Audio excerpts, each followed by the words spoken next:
திருமண விருந்து என்கிற பெயரால் எவ்வளவு அலப்பறைகள் அனாச்சாரங்களை பார்க்கிறோம். இந்த மார்க்கெட்டை கேவலப்படுத்துகிறோமா இல்லையா? அவமானப்படுத்துகிறோமா இல்லையா?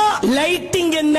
வீடு முழுக்க அவர்கள் போடுகிற வண்ண விளக்குகளை பார்க்கலாம். தெரு முழுக்க பந்தல் கட்டி விடுவதை பார்க்கலாம். மண்டபம், பெரிய மண்டபம். கேட்டால் பெண் வீட்டு விருந்து போடுறதை தவறா?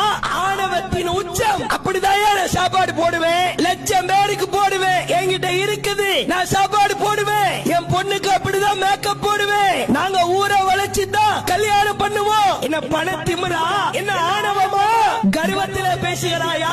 தௌஹீத்வாதிகள் பள்ளிவாசல்களிலே எளிமையாய் திருமணம் முடிப்பதை கேலி கிண்டல் செய்து அவமானப்படுத்துகிற காரியத்தை இந்த ஆணவ திமிரை யார் செய்கிறாரா?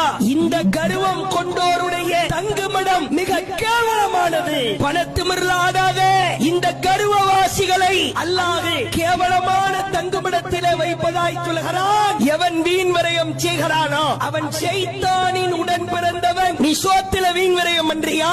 மண்டப காசுல வீண் விரயம் பண்றியா? பூமால போட்டு வீண் விரயம் பண்றியா? வீடியோ கவரேஜ்ல வீண் விரயம் செய்கிறாயா?